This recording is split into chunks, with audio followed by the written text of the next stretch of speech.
Wassalamualaikum warahmatullahi wabarakatuh. Shalom, salam sejahtera untuk kita sekalian. Pada kesempatan ini saya akan mempresentasikan tugas ujian akhir semester filsafat metodologi ilmu pemerintahan. Di sini makalah saya atau tugas yang saya ambil yaitu metodologi, yaitu buku metodologi penelitian pemerintahan. Di mana kita bicara tentang metodologi penelitian pemerintahan, yaitu pertamanya kita harus mengetahui kebenaran penelitian pemerintahan. Penelitian pemerintahan adalah penelitian pemerintahan yang harus menampilkan kebenaran ilmu pemerintahan baik secara koherensi, korespondensi, dan pragmatis. Istilah koherensi, korespondensi, dan pragmatis merupakan embrio dari sebuah metodologi ilmu, di mana kekuatan sebuah ilmu terlihat dari kebenaran yang dihasilkan oleh sebuah ilmu. Mengenai hubungan ilmu dan penelitian mempunyai hubungan erat sekali. Amlak 1930, kata Amlak 1930 mengatakan, hubungan antara ilmu dan penelitian adalah seperti hasil dan proses. Penelitian adalah proses, sedangkan hasil adalah ilmu. Di lain pihak, Whitney 1960 berpendapat bahwa ilmu dan penelitian adalah sama-sama proses, sehingga ilmu dan penelitian adalah proses yang sama. Hasil dari proses tersebut adalah kebenaran. Whitney juga menambahkan bahwa terdapat suatu kesamaan yang tinggi derajatnya antara konsep ilmu dan penelitian. Kedua-duanya adalah sama-sama proses. Perkembangan dan hasil penelitian yang dilakukan oleh mahasiswa penelitian pemerintahan akan terus berproses untuk menghasilkan ilmu-ilmu yang baru yang merupakan asimilasi antara konsep atau teori ilmu pemerintahan dengan konsep teori ilmu-ilmu yang dipakai untuk menjawab semua permasalahan di dalam penelitian dan nantinya akan menghasilkan cabang ilmu baru. Inti ilmu pemerintahan yang berfokus pada kewenangan dan pelayanan publik akan dapat berasimilasi dengan ilmu-ilmu lain. Sebagai contoh, ilmu pemerintahan berasimilasi dengan ilmu sosiologi, di mana berangkat dari permasalahan-permasalahan pemerintahan yang terjadi selama ini ternyata sepenuhnya tidak dapat dijawab hanya dengan konsep teori ilmu pemerintahan, sehingga membutuhkan konsep teori sosiologi untuk menjawab permasalahan-permasalahan pemerintahan sebagai bentuk dari sebuah kebenaran ilmu. Kebenaran ilmu itulah yang akan menghasilkan cabang ilmu baru, yaitu sosiologi pemerintahan. Contoh kasus asimilasi sosiologi pemerintahan dapat dipelajari pada proses pelayanan publik, di mana untuk kecepatan dalam memberikan pelayanan publik akan berbeda antara wilayah yang ada di Indonesia dan juga dapat dipengaruhi oleh akan dipengaruhi oleh sara, yaitu suku, agama, ras, dan golongan, yang merupakan bagian dari kajian ilmu sosiologi. Permasalahan pelayanan publik di Aceh akan menjadi masalah apabila pemimpin pemerintahannya seorang perempuan yang tidak memakai jilbab. Hal tersebut akan berbeda pula dengan permasalahan pelayanan publik di Pulau Jawa, di mana ada kesenjangan dalam kecepatan pemberian pelayanan antara golongan kaya dan golongan miskin. Permasalahan-permasalahan di atas tidak dapat dijawab hanya dengan menggunakan konsep atau teori ilmu pemerintahan, namun harus meminjam konsep teori ilmu sosiologi. Asimilasi ilmu akan terus terjadi melalui permasalahan yang selanjutnya dikaji dalam sebuah penelitian dan kemudian menghasilkan sebuah kebenaran melalui proses denominasi antara satu ilmu dengan ilmu lainnya. Kekuatan untuk mencari sebuah kebenaran ilmu terlihat dari konsep berpikir, di mana proses pembentukan metodologi ilmu dan juga metodologi penelitian akan terwujud simultan apabila memiliki konsep berpikir yang juga sama, dalam arti konsep berpikir refleksi yang hati-hati dan teratur dalam mencari kebenaran di setiap praktek-praktek yang dilakukan secara berkelanjutan dan akhirnya menjadi sebuah sublimasi praktek dalam konsep atau teori. Konsep berpikir untuk mencari kebenaran ilmu pemerintahan dapat diklasifikasi dalam mekanisme. 1. Konsep berpikir yang konvergensi dan divergensi, konsep berpikir linear dan tidak linear, konsep berpikir yang inovatif dan yang tidak inovatif. Pertama, yaitu konsep berpikir yang divergensi, konvergensi, dan divergensi. Konsep berpikir yang konvergensi dan divergensi juga mempengaruhi semua kebenaran dari setiap kajian pemerintahan, di mana mahasiswa penelitian pemerintahan pada masa ini lebih banyak dipengaruhi oleh kekuatan berpikir konvergensi, di mana semua kajian pemerintahan yang ada saat ini tidak perlu membagi dalam ilmu secara ketat, namun hanya berprinsip bagaimana mencari kebenaran yang akhirnya merujuk menjadi ilmu yang lintas batas dan masuk ke dalam sistem dunia atau world system. Kekuatan berpikir konvergensi menjadi batu penjuru yang mewarnai semua kajian pemerintahan, sehingga terkadang inti dari kajian pemerintahan menjadi terbiaskan. Secara metodologi ilmu ini menjadi masalah karena mahasiswa penelitian pemerintahan kurang merasa memiliki ilmu pemerintahan karena tidak memahami inti dari kajian pemerintahan. Sehingga semua mahasiswa penelitian pemerintahan harus didorong dengan memiliki kekuatan berpikir divergensi, di mana mahasiswa penelitian pemerintahan harus memiliki kajian pemerintahan dengan membagi ilmu pemerintahan menjadi disiplin atau cabang-cabang ilmu yang lebih ketat, agar kajian ilmu pemerintahan lebih fokus, tidak menonton, akan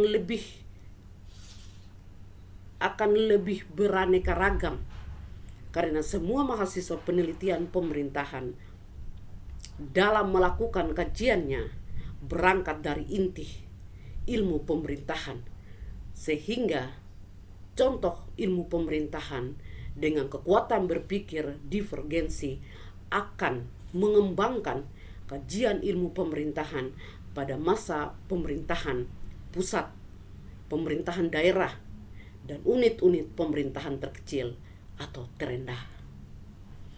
Merujuk kepada pengembangan metodologi ilmu pemerintahan, bahwa perlu ada pergeseran konsep lama ke dalam konsep baru untuk mendalami kebenaran ilmu pemerintahan melalui konsep berpikir konvergensi dan divergensi. Kedepannya, kedalaman kajian ilmu pemerintahan akan dibagi secara ketat menurut perkembangan ilmu pemerintahan. sehingga semua permasalahan pemerintahan akan diselesaikan dan diprediksi oleh mahasiswa penelitian pemerintahan sesuai dengan pembagian kapasitas ilmu pemerintahan. Contoh, permasalahan pemerintahan pada tingkat kecamatan, begitu juga permasalahan pemerintahan yang lainnya sesuai dengan pembagian ilmu pemerintahan. Yang kedua, yaitu konsep berpikir yang linear dan tidak linear. Kekuatan berpikir yang linear dan tidak linear juga mempengaruhi semua kebenaran dari setiap kajian pemerintahan. Ada berapa pandangan dalam menyikapi linear dan tidak linear. Sebuah konsep berpikir di mana mahasiswa penelitian pemerintahan yang memiliki konsep berpikir yang linear adalah yang memiliki latar belakang pendidikan dari jenjang sarjana dan pasca sarjana, S2 dan S3, yang hanya fokus pada program studi ilmu pemerintahan. Sehingga terkadang banyak akademisi dalam melakukan penelitian pemerintahan atau penyelesaian tugas akhir pendidikan mengharuskan menggunakan konsep atau teori yang diambil dari tulisan atau tugas akhir atau tesis yang memiliki latar belakang pendidikan yang linear dari semua jenjang pendidikan. Ada pandangan lain juga mengatakan konsep berpikir yang linear dalam ilmu pemerintahan adalah konsep berpikir yang dapat dilihat dari semua tugas akhir pada saat pendidikan seorang pakar pemerintahan dalam menyelesaikan laporan akhir atau tesis yang fokus pada kajian yang sama. Sebagai contoh, skripsi yang diambil oleh mahasiswa penelitian pemerintahan berfokus tentang desa. Ternyata di S2 tentang magister juga mengambil tentang desa. Dan juga pada akhir strata 3 doktor juga mengambil tentang desa. Kondisi ini dianggap memiliki kekuatan berpikir linear. Lebih lanjut, konsep berpikir linear dalam kebenaran ilmu pemerintahan juga akan teruji dari fokus hasil kajian. Banyaknya hasil kajian ke dalam hasil kajian dari luasan publikasi terhadap sebuah kajian mahasiswa penelitian pemerintahan yang memiliki konsep berpikir linear dapat diukur dari konsistensi terhadap fokus penelitian, yang artinya setiap kajian pemerintahan yang dihasilkan yang fokusnya pada pemerintahan kecamatan akan terus konsisten pada penelitian kecamatan. Begitu juga dengan hasil kajian menjadi ukuran seseorang yang berpikir linear, di mana mahasiswa penelitian pemerintahan harus produktif dalam melakukan penelitian.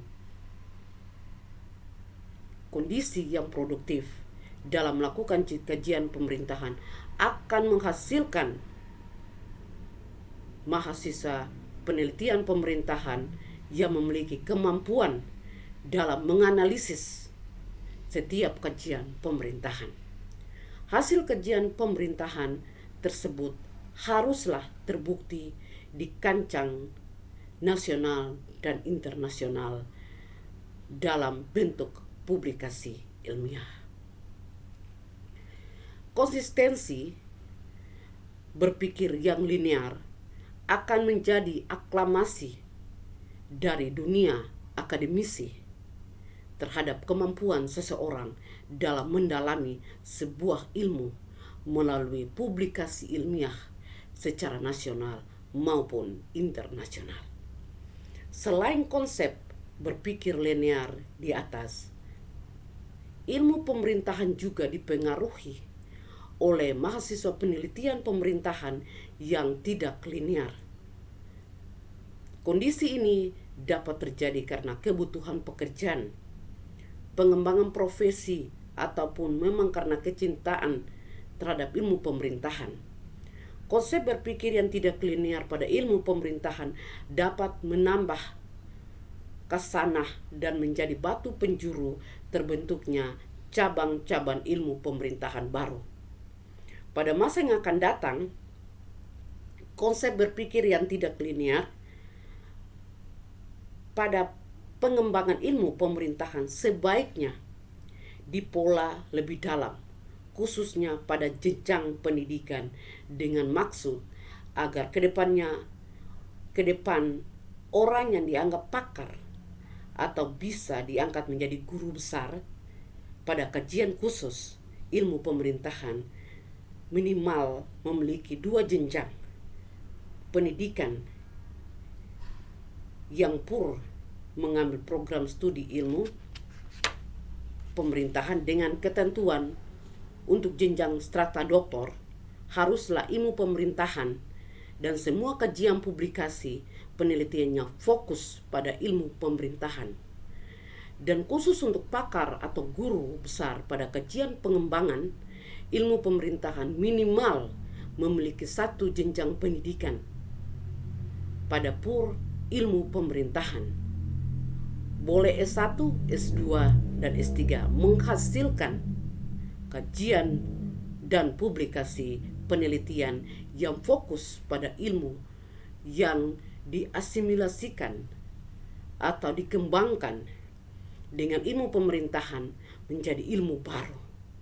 Sebagai contoh, seorang yang akan menjadi pakar atau guru besar pada kajian pengembangan ilmu pemerintahan pada awal karirnya memiliki latar belakang pendidikan S1, strata 1 atau S1 teknik informatika. Agar dapat menjadi pakar atau guru besar ilmu pemerintahan, boleh pada jenjang strata S2 atau S3.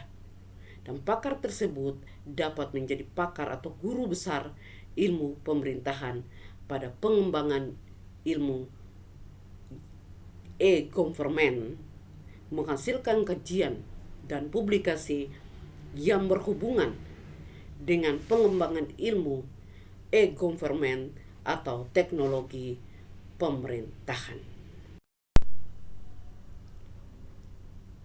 Kita masuk kepada konsep berpikir yang inovatif dan yang tidak inovatif. Kekuatan berpikir yang inovatif dan tidak inovatif juga menjadi sumber yang dapat mempengaruhi semua kebenaran dari setiap kajian pemerintahan. Banyak pandangan beberapa perguruan tinggi yang hanya menggunakan satu pendekatan penelitian, yaitu pendekatan kuantitatif, dan beberapa perguruan tinggi yang lain juga hanya menggunakan pendekatan penelitian, yaitu pendekatan kualitatif. Kondisi ini menjadi gambaran bahwa konsep berpikir yang dikembangkan oleh perguruan tinggi di atas termasuk yang tidak inovatif. Konsep berpikir inovatif dalam mencari kebenaran kajian pemerintahan merupakan pandangan. Artinya bahwa tradisi kajian pemerintahan yang hanya menggunakan satu pendekatan penelitian pemerintahan, baik kuantitatif maupun kualitatif, harus segera diubah dan keluar dari tradisi tersebut. Jika dipahami lebih dalam, pendekatan penelitian baik kuantitatif maupun kualitatif dapat digunakan untuk setiap kajian pemerintahan disesuaikan dengan strata pendidikan. Tergambar pada konsep berpikir inovatif dalam penelitian pemerintahan, sebaiknya diwajibkan menggunakan metode penelitian kuantitatif dengan kedalaman analisis bersifat deskriptif. Kajian pemerintahan secara utuh, namun untuk metode penelitian lainnya hanya setingkat sarang. Dalam arti, jika Seorang mahasiswa penelitian pemerintahan yang memiliki tingkat pendidikan hanya diploma, namun dapat melakukan inovasi dalam penelitian pemerintahan atau sebaiknya dalam penelitian pemerintahan dengan menggunakan metode kualitatif, kualitatif atau sebaliknya metode R&D, research dan development, maka mahasiswa penelitian pemerintahan tersebut mendapat penilaian dan penghargaan khusus. Berbeda dengan strata pendidikan S1, bahwa konsep berpikir inovatif dalam penelitian pemerintahan sebaiknya atau diwajibkan menggunakan metode penelitian kuantitatif dengan kedalaman analisis, menguji pengaruh antara satu variabel terhadap satu variabel atau lebih variabel, atau menguji hubungan antara satu variabel dengan variabel lainnya, atau hanya sekedar melakukan analisis statistik deskriptif sederhana. Dengan pemikiran bahwa mahasiswa penelitian pemerintahan yang notabene berlatar belakang ilmu sosial tidak merasa resisten atau menolak menggunakan tools alat analisis statistik yang merupakan bagian dari ilmu atau ekstasa. Untuk strata pendidikan pasca sarjana khusus S2 diwajibkan menggunakan metode penelitian kuantitatif atau sebaiknya sebagai bentuk berpikir inovatif dalam penelitian pemerintahan. Dengan pola pikir mahasiswa penelitian ilmu pemerintahan strata S2 mampu mendalami konsep yang dikembangkan dalam variabel penelitian yang akan diuji dalam metode kuantitatif dan mencari kedalaman jawaban untuk variabel-variabel yang dibutuhkan jawaban yang lebih subjektif secara kualitatif. Begitu juga untuk pendidikan pasca sarjana S3, di mana khusus untuk sarjana untuk strata S3 agak berbeda dari strata pendidikan lainnya dalam berpikir inovatif untuk mengembangkan penelitian pemerintahan. Untuk jenjang strata pendidikan yang lain sebaiknya diwajibkan hanya menggunakan salah satu metode penelitian. Namun untuk strata S3 memiliki dua metode penelitian yang diwajibkan, yaitu sebaiknya menggunakan metode penelitian kualitatif atau metode penelitian R dan G, Research and Development. Kenapa strata S3 kembali menggunakan metode penelitian ilmu pemerintahan kualitatif? Karena metode penelitian dimungkinkan mahasiswa penelitian pemerintahan akan lebih banyak menghasilkan kajian-kajian pemerintahan yang lebih banyak, beraneka ragam, sesuai dengan kedalaman analisis, atau akan lebih banyak kajian subjektif yang menjadi ciri dari penelitian kualitatif, khususnya kajian subjektif praktek-praktek pemerintahan yang berbeda antar tingkat pemerintahan di seluruh wilayah Indonesia. Jika menggunakan penelitian kuantitatif, terkesan kajian selevel antara S3 akan terasa singkat, terasa sangat kering dalam mendapat konsep-konsep atau pemerintahan. Beberapa pakar ilmu pemerintahan mengatakan bahwa sebuah hasil tugas akhir setingkat disertasi yang dihasilkan oleh mahasiswa penelitian pemerintahan dinyatakan baik apabila hasil tugas akhir tersebut dapat dibagikan informasinya dalam sebuah buku. Bagaimana dengan metode penelitian R dan D yang diwajibkan mahasiswa penelitian pemerintahan pada strata S3? Metode penelitian R dan G menjadi bagian dari berpikir inovatif untuk mengembangkan penelitian pemerintahan, di mana diharapkan mahasiswa penelitian pemerintahan dapat menghasilkan sebuah model atau pola pemerintahan yang dihasilkan dari metode penelitian R dan D dalam artian model atau pola untuk pengembangan sebuah ilmu. Penilaian dan penghargaan khusus bagi mahasiswa penelitian pemerintahan dapat menggunakan metode penelitian research dan development. Konsep berpikir merupakan kekuatan dalam mencari kebenaran ilmu, di mana kebenaran diperoleh melalui penelitian terhadap fenomena yang fana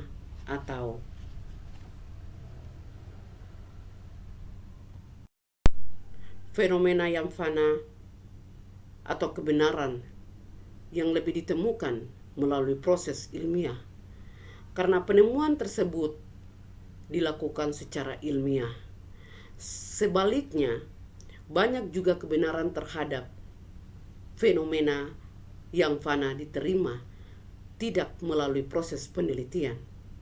Umumnya, suatu kebenaran ilmiah dapat diterima karena proses ilmiah memiliki 3 kebenaran, yaitu koherensi, korespondensi, dan pragmatis. Kebenaran koherensi adalah suatu kebenaran yang merujuk kepada suatu yang sudah dianggap benar secara konsisten. Sebagai contoh, bahwa pernyataan si Badu mati dapat dipercaya karena pernyataan tersebut koheren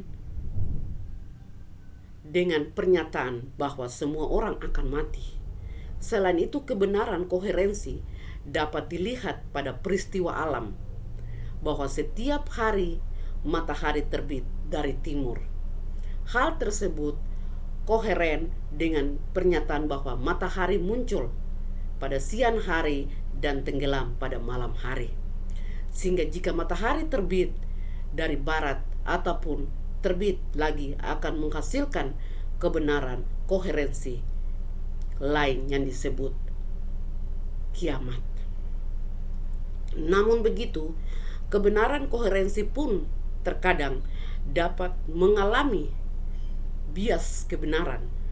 Sebagai contoh, si Boy adalah anak laki-laki. Secara koherensi, pertanyaan itu benar. Namun, jika melihat perkembangan sosial yang terjadi pada saat ini dan di masa yang akan datang, kebenaran koherensi si Boy adalah anak laki-laki akan mengalami bias kebenaran karena tidak menutup kemungkinan pada siang hari si Boy adalah anak laki-laki, namun pada malam hari bisa berubah menjadi bencong. Dasar lain untuk mempercayai sebuah kebenaran melalui sifat korespondensi, di mana kebenaran korespondensi dapat dianggap benar apabila kebenaran tersebut merujuk kepada fakta, data, dan informasi.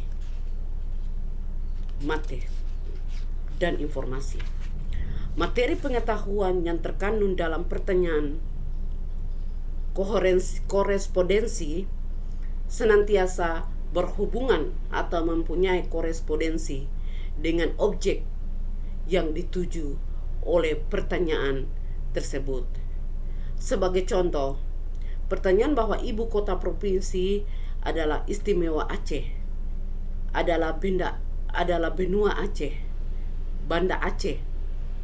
Pertanyaan itu adalah benar karena pertanyaan tersebut mempunyai korespondensi dengan lokasi atau faktualitas bahwa Banda Aceh memang ibu kota provinsi Aceh.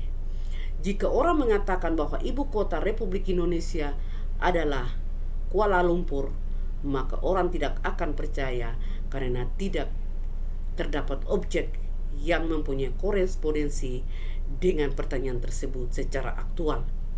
Ibu kota Republik Indonesia adalah Jakarta, bukan Kuala Lumpur. Sifat kebenaran yang diperoleh dalam proses berpikir secara ilmiah umumnya mempunyai sifat koheren dan sifat korespondensi.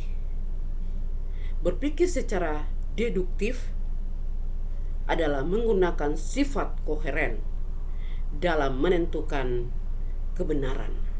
Sedangkan berpikir secara induktif adalah penelitian dengan menggunakan sifat korespondensi dalam menentukan kebenaran. Tingkat kebenaran korespondensi sebuah ilmu akan dipengaruhi oleh tingkat pendidikan, di mana seorang yang berpendidikan rendah tidak akan sedalam dan serinci orang yang berpendidikan tinggi dalam melihat suatu fenomena atau masalah pemerintahan dengan pernyataan fakta, data, dan informasi. Kebenaran lain dipercaya untuk menguatkan denominasi sebuah ilmu, termasuk ilmu pemerintahan, adalah wajib bagi sebuah ilmu harus memiliki kebenaran pragmatis.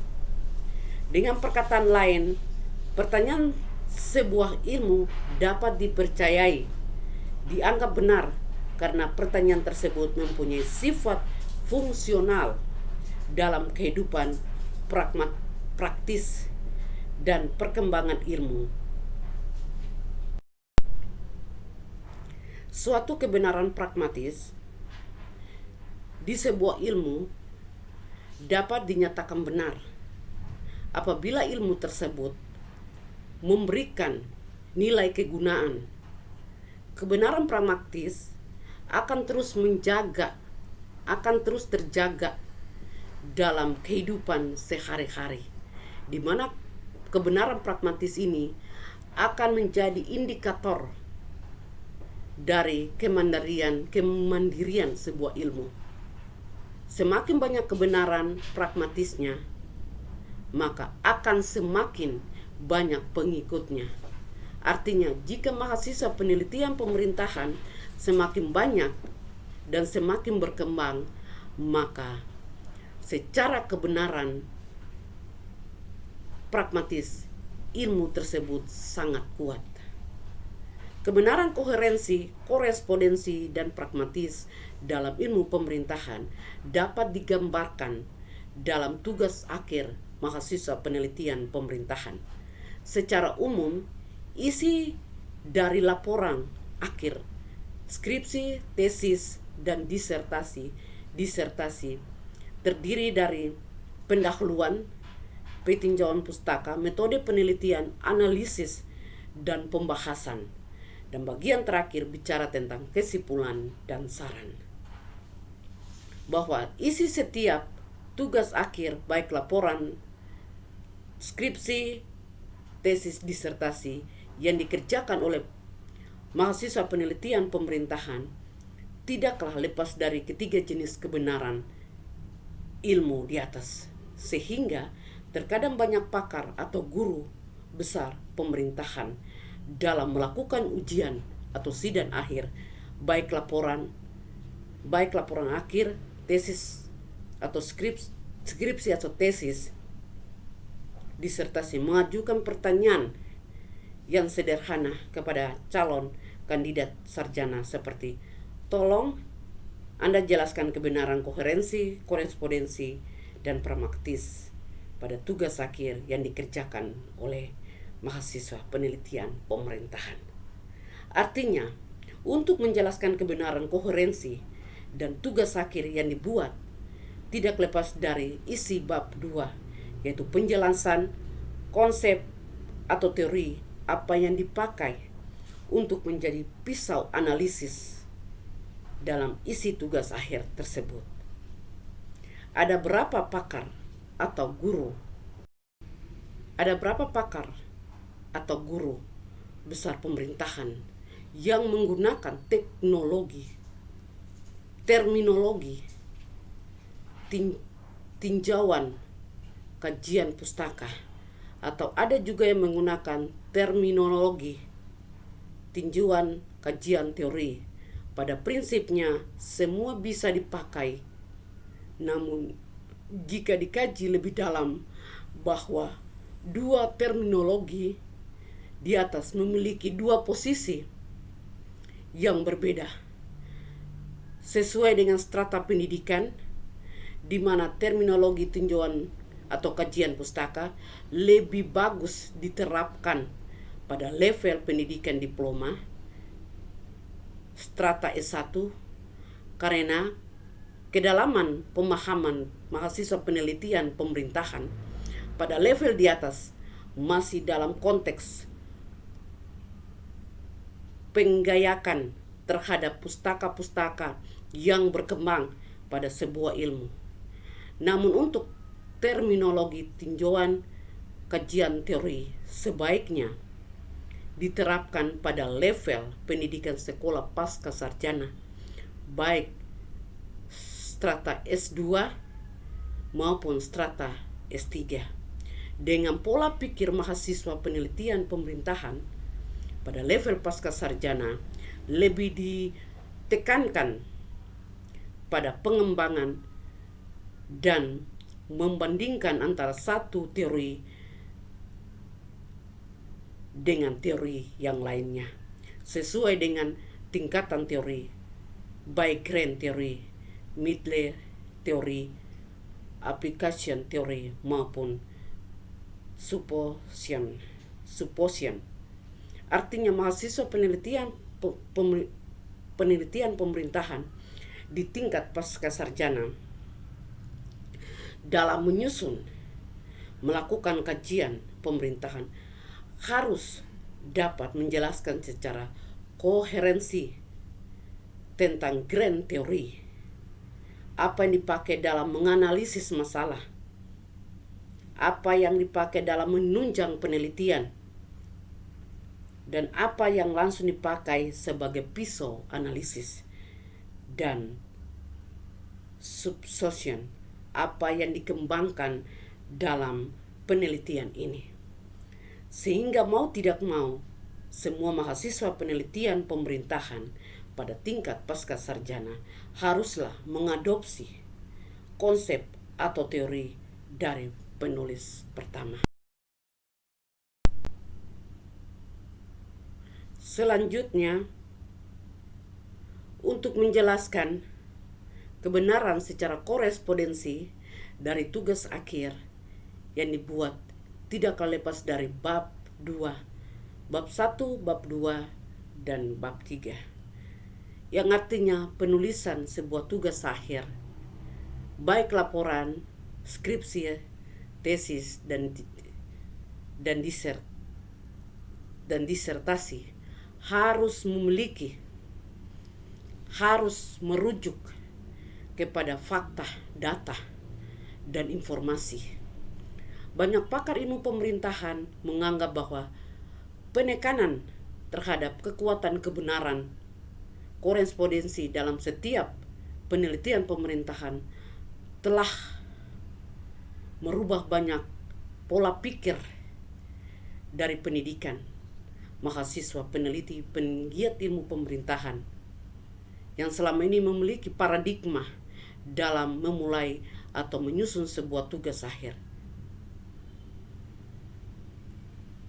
Senantiasa menggunakan pendekatan judul, bukan pendekatan masalah. Artinya,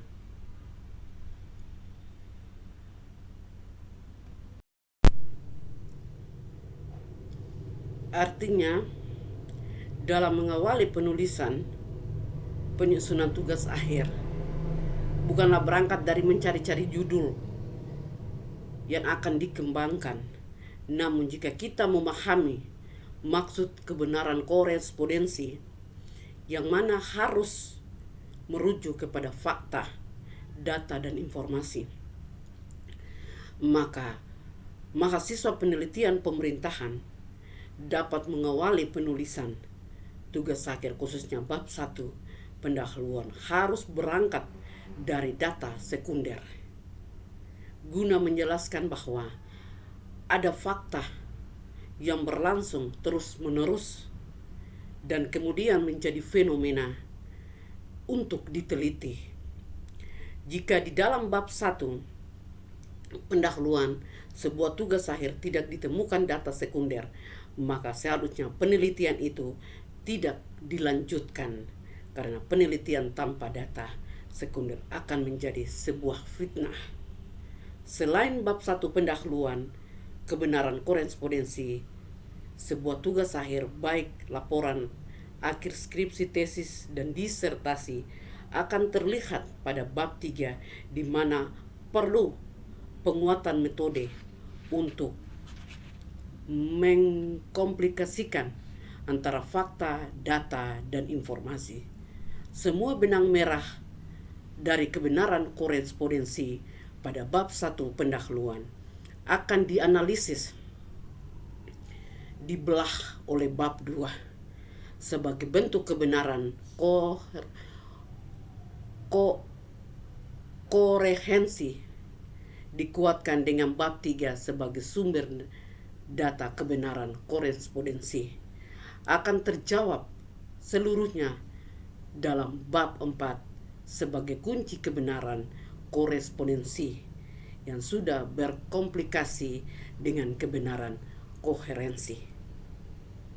Muara dari pengembangan kebenaran koherensi, muara dari pengembangan kebenaran koherensi bab 2 dan kebenaran koherensi bab 1, 2, dan 4 pada semua tugas akhir yang dibuat baik laporan, tesis, dan disertasi akan tergambar dalam kebenaran pragmatis yaitu bab 4 penutup.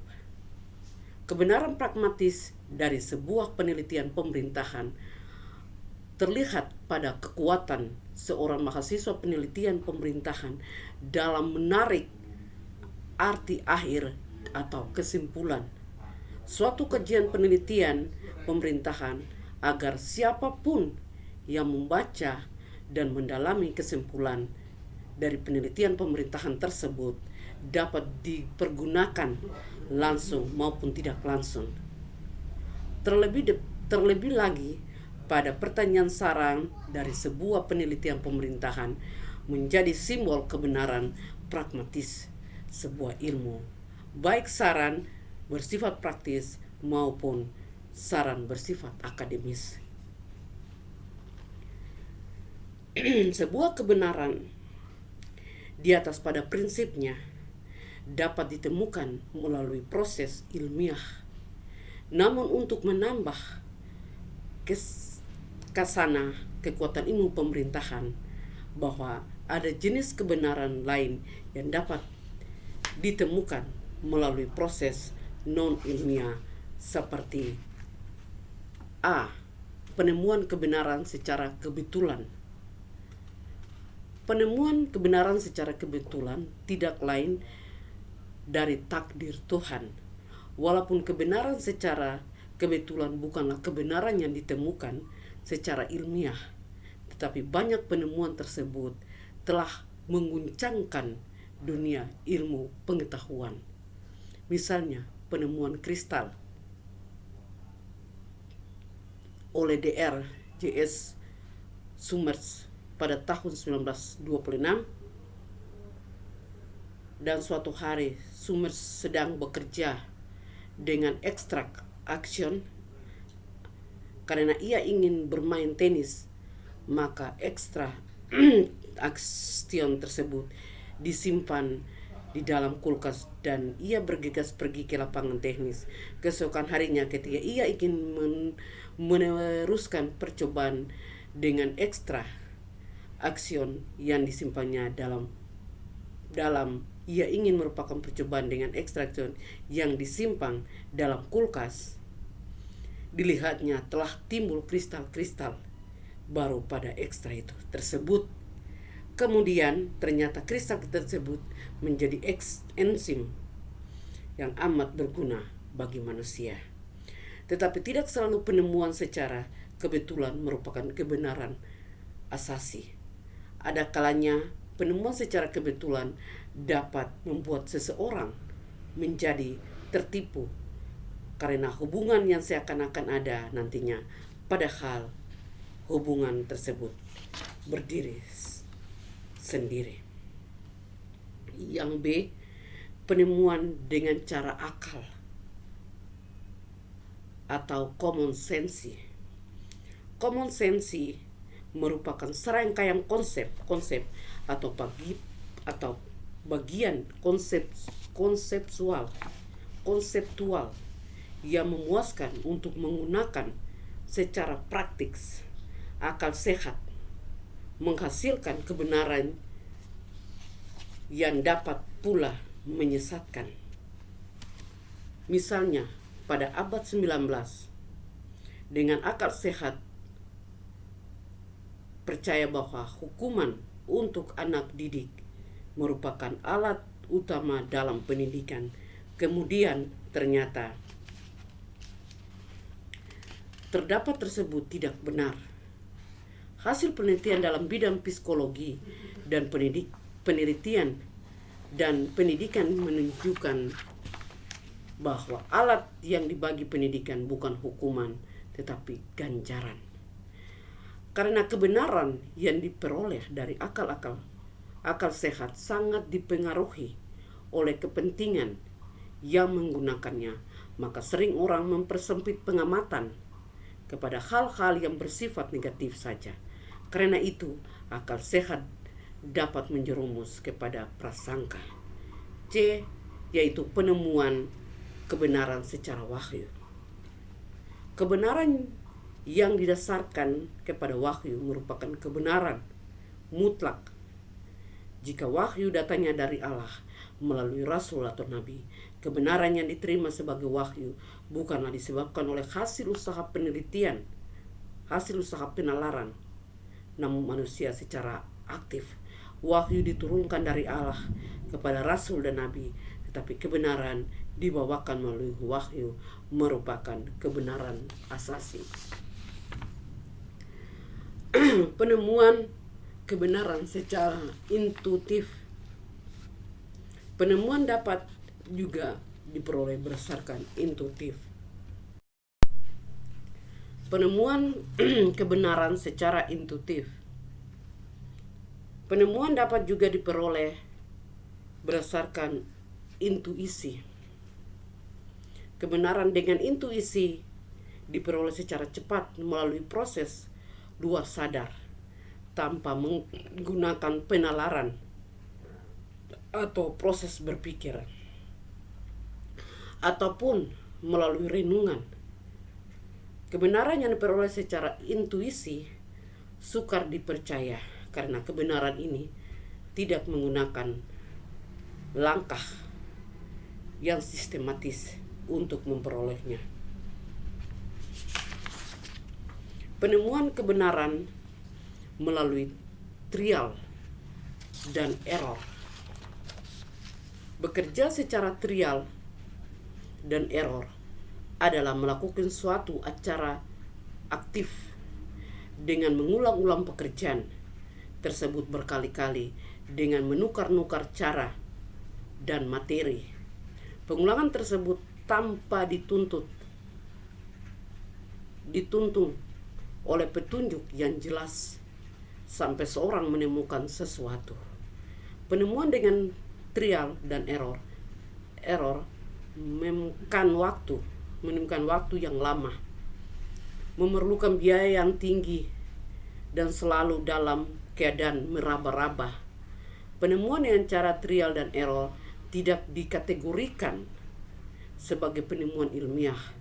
Istilah trial error mula-mula hanya digunakan dalam ilmu jiwa, kemudian menyebar ke sebagian bidang ilmu. Kita masuk dalam penemuan kebenaran melalui spekulasi. Penemuan kebenaran secara spekulasi sedikit lebih tinggi tarafnya dari penemuan trial dan error.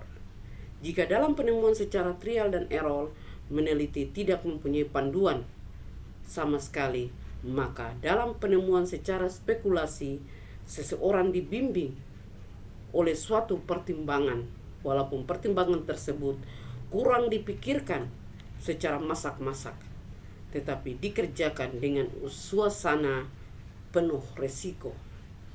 Penemuan kebenaran dengan spekulasi memerlukan pandangan yang tajam, walaupun penuh spekulatif. Cara menemukan kebenaran dengan cara spekulasi juga tidak dianggap penemuan kebenaran secara ilmiah. Penemuan kebenaran karena wibawa. Kebenaran ada kala diterima karena dipengaruhi oleh kewibawaan seorang. Berpendapat dari seorang ilmuwan yang berbobot tinggi ataupun yang mempunyai otoriti dalam suatu bidang ilmu dan mempunyai banyak pengalaman sering diterima begitu saja tanpa perlu diuji kebenarannya. Lebih dahulu, kebenaran tersebut diterima karena wibawa saja. Ada kalanya kebenaran karena kewibawaan seseorang setelah diuji ternyata tidak benar sama sekali. Umumnya kebenaran karena kewibawaan didasarkan pada logika saja. Kewibawaan seorang pemimpin politik dapat menghasilkan suatu kebenaran yang diterima oleh masyarakat. Kebenaran karena wibawa dianggap suatu kebenaran yang diperoleh tanpa prosedur ilmiah. Karakter penelitian pemerintahan. Unsur ketiga yang menjadi ciri dalam penelitian pemerintahan adalah penelitian pemerintahan juga harus memiliki 3 kekuatan berpikir, yaitu kuat dalam teoretik, kuat dalam legalistik, dan kuat secara empirik. Ketiga kekuatan ini menjadi karakter atau ciri yang membedakan penelitian pemerintahan dibandingkan dengan penelitian yang lain. Karena penelitian pada ilmu yang lain hanya merujuk pada pendekatan teori dalam membedah sebuah masalah, sehingga seorang mahasiswa penelitian pemerintahan yang melakukan penelitian pemerintahan tanpa mengikutkan ketiga kekuatan berpikir di atas, maka mahasiswa penelitian penggiat ilmu pemerintahan belum dianggap melakukan penelitian pemerintahan dengan sempurna dan paripurna. Kekuatan berpikir teoretik dalam penelitian pemerintahan. Banyak perguruan tinggi dalam mengajarkan konsep penelitian pemerintahan hanya dengan menggunakan kekuatan berpikir teoretik dalam menganalisis suatu masalah pemerintahan. Namun di satu sisi, jika dilihat perkembangan epistemologi ilmu pemerintahan, terlihat sekali bahwa masalah sangat jarang atau teori yang dikembangkan dan dihasilkan oleh mahasiswa penelitian pemerintahan dalam mengembangkan ilmu pemerintahan masih lebih dominan pada implementasi praktek ilmu pemerintahan oleh pamon dan penggiat pemerintahan daripada menuangkan konsep ilmu pemerintahan. Lebih disayangkan lagi para praktisi ilmu pemerintahan di atas lebih kuat dalam konsep tutur atau bicara daripada konsep menulis. Inilah yang menjadi salah satu kelemahan dari perkembangan teori-teori ilmu pemerintahan. Karena sebuah teori terbentuk dari banyaknya sublimasi praktek-praktek ilmu. Banyak pakar pemerintahan di Indonesia yang jarang menulis dan menghasilkan konsep-konsep pemerintahan dalam sebuah literatur, menyebabkan mahasiswa penelitian pemerintahan mengalami kesulitan dalam melakukan penelitian pemerintahan. Jika dipelajari lebih dalam bahwa dalam menulis sebuah tugas haruslah merujuk pada teori atau konsep yang baru.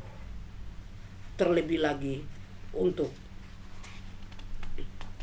menuliskan tugas pada level sekolah pasca sarjana S1 dan strata S2 dan S3 haruslah menjelaskan grand teori apa yang dipakai untuk menganalisis tesis atau disertasi tersebut. Midley range teori apa yang dipakai untuk menganalisis tesis atau disertasi tersebut, dan application teori apa yang dipakai untuk menganalisis tesis atau disertasi tersebut. Terkadang mahasiswa peneliti penggiat ilmu pemerintahan kalau sudah diperhadapkan dengan pertanyaan-pertanyaan di atas akan mengalami frustasi dalam mendalami ilmu pemerintahan. Karena mau tidak mau mahasiswa penelitian pemerintahan yang sekolah pada level pasca sarjana haruslah merujuk pada suatu teori atau konsep yang langsung diambil dari penulisan pertama. Sehingga dalam mengembangkan ilmu pemerintahan diperolehkan bagi mahasiswa penelitian pemerintahan untuk saling meminjam konsep atau teori ilmu yang serumpung dalam ilmu sosial untuk melakukan pengkajian pemerintahan. Solusi ke depannya dalam mengembangkan kekuatan teoretik pemerintahan dapat dilakukan dengan beberapa cara, yaitu dengan membuat regulasi baru seperti undang-undang pengembangan aparatus sipil negara yang bebas berkarir di semua level pemerintahan, baik pemerintahan daerah hingga pemerintahan pusat dengan syarat siap berkompetensi dalam lelang jabatan terbuka, sehingga mendorong para praktisi atau pamong pemerintahan untuk meningkatkan kompetensi melalui jenjang pendidikan, di mana jenjang pendidikan menjadi syarat utama untuk mengikuti lelang jabatan pada semua level pemerintahan. Bukan seperti sebelumnya hanya dengan menggunakan syarat pengalaman lama kerja yang dilihat dari golongan pangkat atau kondisi praktisi pamong pemerintahan yang selama ini hanya memiliki kekuatan turut atau bicara mau tidak mau dipaksa dalam mengembangkan karirnya untuk melanjutkan pendidikan ke jenjang sekolah pasca sarjana. Hasil dari studi pasca sarjana tersebut menjadi batu bata dalam mengembangkan pembangunan ilmu pemerintahan. Selain itu, pemerintahan juga harus menetapkan regulasi khusus bagi pengembangan karier para ilmu pemerintahan guna mengimbangi pemenuhan kapasitas dari praktisi dan pamong pemerintahan yang sedang meningkatkan kompetensinya. Regulasi khusus bagi ilmuwan pemerintahan tersebut dapat bentuk dalam penetapan tugas pokok bagi para guru besar agar setiap tahun atau maksimal 2 tahun menghasilkan sebuah buku pegangan atau headbook untuk mengembangkan ilmu pemerintahan, di mana satu guru besar, profesor atau doktor sebanyak 3 orang, dan seorang yang sudah bergelar doktor memiliki doktrin 3 orang sederhana sedang pendidikan doktor S3. Seorang yang sedang pendidikan doktor memiliki doktrin. Ketiga orang bergelar master, magister S2. Khusus untuk ilmuwan pemerintahan lainnya, wajib menghasilkan sebuah modul atau menulis hasil karya ilmiahnya dalam jurnal nasional maupun internasional, dengan acuan bahwa seorang yang bergelar doktor wajib menulis jurnal setiap tahunnya di jurnal internasional maupun jurnal internasional. Reputasi dan sedang mengalami pendidikan doktor wajib menulis satu jurnal setiap tahunnya, dan jurnal nasional terakreditasi maupun jurnal internasional yang untuk menjadi bergelar magister S2 wajib menulis jurnal setiap tahun di jurnal nasional maupun jurnal internasional terakreditasi. Kekuatan berpikir legalistik dalam penelitian pemerintahan. Bagaimana hubungan kekuatan berpikir legalistik dalam penelitian pemerintahan?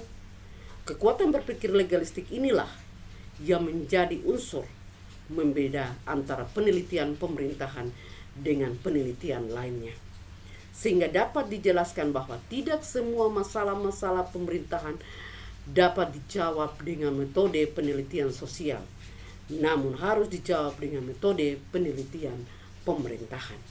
Artinya, selama ini dalam memecahkan setiap masalah pemerintahan hanyalah dengan metode penelitian sosial yang senantiasa menekankan kepada kekuatan berpikir teoritik dalam membelah sebuah masalah. Mahasiswa penelitian pemerintahan melakukan penelitian pemerintahan tanpa menggunakan kekuatan berpikir legalistik, ibarat sayur tanpa garam. Karena apapun implementasi dari praktek-praktek pemerintahan senantiasa tidak pernah lepas dari peraturan perundang-undang yang merupakan alat kekuatan berpikir legalistik. Jika mendiskusikan sebuah fakta, fenomena, atau dinamika pemerintahan tanpa kekuatan berpikir legalistik akan menghasilkan sebuah kajian pemerintahan yang ompong dan tidak implementatif. Namun kekuatan berpikir legalistik bukanlah menjadi dominan dalam setiap penulisan tugas akhir. Seorang mahasiswa penelitian pemerintahan harus bebas nilai dan outbooks dalam melihat tradisi-tradisi pemerintahan yang terbentuk secara legalistik. Kekuatan berpikir secara legalistik menjadi pola baru dalam mengakselerasi aliran ilmu pemerintahan, baik aliran Eropa kontinental maupun aliran Anglo-Saxon, yang menghasilkan ilmu baru yaitu kebijakan pemerintahan. Kalau dilihat dari konsep ilmu kebijakan pemerintahan di Indonesia menggunakan spirit atau semangat dalam konsep ilmu kebijakan, meskipun secara implementasi konsep ilmu kebijakan publik agak berbeda dengan konsep kebijakan ilmu kebijakan pemerintahan, khususnya di level pemerintahan daerah, karena ilmu kebijakan publik tidak mengenal level pemerintahan yang menjadi penanggung jawab dari semua produk kebijakan yang dihasilkan dan juga diimplementasi dari ilmu kebijakan publik yang ada langsung bersentuhan dengan publik atau masyarakat. Konsep kebijakan pemerintahan tidak pernah lepas dari produk peraturan perundang-undangan yang dihasilkan baik di level pemerintahan pusat maupun di level pemerintahan daerah. Produk kebijakan pemerintahan tersebut menjadi masalah satu pisau analisis dalam melakukan kajian pemerintahan, di mana konsep berpikir legalistik dalam penelitian pemerintahan dapat melihat secara mendalam apakah produk peraturan perundang-undang yang dihasilkan selama ini baik di pusat maupun di daerah menggunakan pendekatan akademis. Karena tanpa pendekatan akademis maka sering terjadi bias dalam mengimplementasi kebijakan pemerintahan. Kedepannya diharapkan semua produk kebijakan pemerintahan haruslah menggunakan pendekatan akademis guna menganalisis naskah. Akademis dapat bertanggungjawabkan apabila mengalami bias dalam praktek pemerintahan. Pendekatan akademis dalam semua kebijakan pemerintahan menjadi kekuatan dari ilmu pemerintahan, karena ilmu pemerintahan sudah dapat menjalankan fungsi ilmu yang keempat, yaitu production atau memprediksi apabila mengalami bias pemerintahan dalam mengimplementasi semua kebijakan pemerintahan. Adapun kebijakan pemerintahan di Indonesia yang harus dipahami dan didalami oleh mahasiswa penelitian pemerintahan dalam membuat tugas akhir, laporan, skripsi atau tesis atau disertasi adalah satu, yaitu A. Undang-Undang Dasar 1945, ketetapan Majelis Pemusyawaratan Rakyat, undang-undang, peraturan pengganti undang-undang, peraturan pemerintah, peraturan menteri, peraturan daerah perda, peraturan kepala daerah dan kabupaten atau kota, peraturan desa. Semua produk kebijakan pemerintahan di atas menjadi indikator yang dipengaruhi fenomena, masalah, dan semua dinamika pemerintahan. Produk kebijakan pemerintahan yang dihasilkan oleh negara akan senantiasa mempengaruhi praktek-praktek pemerintahan yang terkadang mengalami masalah, ketersinggungan birokrasi, sehingga ke arah pidana dan perdata, di mana masalah-masalah dalam praktek pemerintahan tersebut membutuhkan penengah atau posisi netral ataupun menjadi saksi ahli dalam menyelesaikan bias-bias implementasi kebijakan pemerintahan yang mengarah kepada pidana maupun perdata. Perlu melakukan berpikir legalistik yang kuat dalam membantu menyelesaikan semua masalah di atas, sehingga mau tidak mau seorang mahasiswa penelitian ilmu pemerintahan diminta menjadi saksi ahli, bukan hanya memberikan jawabannya dengan kekuatan berpikir teoretik, namun haruslah memahami lebih mendalam dan paripurna dengan kekuatan berpikir legalistik. Sebuah kasus kebijakan pemerintahan dapat kita analisis melalui semua tugas akhir penelitian. Apabila tugas akhir yang ada selama ini juga menggunakan kekuatan berpikir legalistik. Kekuatan berpikir empirik dalam penelitian pemerintahan. Setelah pembahasan kekuatan berpikir teoretik dan legalistik, kekuatan berpikir empirik menjadi indikator dalam kesempurnaan penelitian pemerintahan. Kekuatan berpikir empirik menjadi media dalam mengabunkan kekuatan berpikir teoretik dan legalistik, di mana kekuatan empirik akan mendorong timbulnya cabang ilmu pemerintahan yang lain, karena kekuatan berpikir empirik akan meminjam konsep ilmu lain untuk menjembatani kesenjangan antara teori yang dipakai dalam praktek pemerintahan dengan peraturan yang diimplementasikan untuk mempercepat praktek pemerintahan. Sebagai contoh, bahwa secara empirik, percepatan praktek pemerintahan dalam memajukan organisasi kecamatan dalam tugas kepala daerah, dan secara legalistik sudah ditetapkan bahwa organisasi kecamatan dapat maju apabila kecamatan menerima perlimpahan kewenangan dari kepala daerah. Namun jika dilihat secara empirik bahwa untuk memajukan organisasi kecamatan yang terjadi selama ini mengalami perbedaan yang sangat jauh antara kepemimpinan kepala daerah yang satu dengan kepala daerah yang lain, sehingga mau tidak mau mahasiswa penelitian pemerintahan dalam menulis tugas akhir haruslah berangkat dari kekuatan berpikir empirik. Hasil karya yang berangkat dari kekuatan berpikir empirik akan menghasilkan banyaknya model kajian pemerintahan yang bersifat kualitatif subjektif, yang artinya sebuah model pemerintahan di satu daerah tidak akan mungkin digunakan pada daerah lain, atau satu model pemerintahan yang dimiliki satu daerah subjektif hanya bisa dilaksanakan oleh daerah tersebut.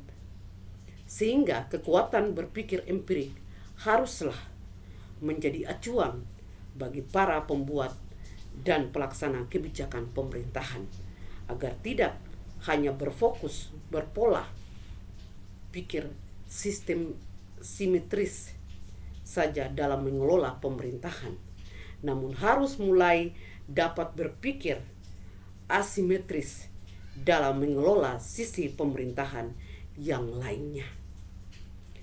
Pada dasarnya, kekuatan berpikir empirik untuk masing-masing tingkatan pendidikan yang berbeda satu dengan yang lainnya, bahwa seorang mahasiswa penelitian pemerintahan menulis pada level diploma 4 dalam menulis karya ilmiah disarankan lebih mengutamakan kekuatan berpikir empirik langsung, yang artinya mahasiswa penelitian pemerintahan harus merujuk kepada kondisi empirik di wilayah tempat tinggalnya, bukan di wilayah lain, agar terbentuk pemahaman dasar terhadap fenomena, gejala, dan peristiwa pemerintahan yang berlangsung di wilayahnya. Baru selanjutnya fenomena, gejala, peristiwa pemerintahan tersebut dianalisis dengan kekuatan berpikir legalistik, kekuatan berpikir teoretik, berbeda dengan mahasiswa penelitian pemerintahan pada level pendidikan S1, di mana dalam penulisan sebuah karya ilmiah disarankan menggunakan kekuatan berpikir empirik, langsung dilanjutkan dengan kekuatan berpikir teoretik dan kekuatan berpikir legalistik. Perbedaannya terletak pada penekanan kekuatan berpikir legalistik yang sedikit lebih rendah ke dalam daripada pendidikan diploma. Untuk jenjang sekolah pasca sarjana S2, pada prinsipnya hampir sama dengan menggunakan kekuatan berpikir teoretik namun legalistik maupun legalistik. Namun yang membedakan antara strata S2 dan S3 hanyalah pada kekuatan berpikir empirik, di mana untuk strata S2 Sebaiknya mahasiswa penelitian pemerintahan dalam menyusun tugas akhir menggunakan kekuatan berpikir empirik tidak langsung, yang artinya bahwa mahasiswa tinggal atau tempat tugasnya secara langsung, namun karena ini level strata 2, kekuatan berpikir empiriknya boleh langsung maupun tidak langsung. Berbeda sekali level strata doktor. Sebaiknya menggunakan kekuatan berpikir empirik tidak langsung. Sebagai contoh, seorang pamon atau praktisi pemerintahan bertugas di Kabupaten X dan melanjutkan pendidikan ke sekolah pasca sarjana program doktor S3 dengan kekuatan berpikir empirik, diwajibkan agar pamon atau praktisi pemerintahan tersebut dalam menyusun tugas akhir tidak melakukan penelitian di Kabupaten X tempat tugasnya, melainkan di kabupaten lain, Kabupaten Y atau Kabupaten Z, agar nantinya lebih bebas nilai dan mendapatkan nilai-nilai empirik baru guna menghasilkan kebenaran ilmu secara pragmatis, merujuk kepada kegunaan ilmu. Kedepannya, semua mahasiswa peneliti penggiat ilmu pemerintahan harus mengikuti prinsip penelitian pemerintahan yang paripurna dengan senantiasa dalam setiap penulis tugas akhir, baik laporan akhir, skripsi, tesis, dan disertasi, menggunakan kekuatan berpikir teoretik, legalistik, empirik, dan inovatif. Sekian dan terima kasih.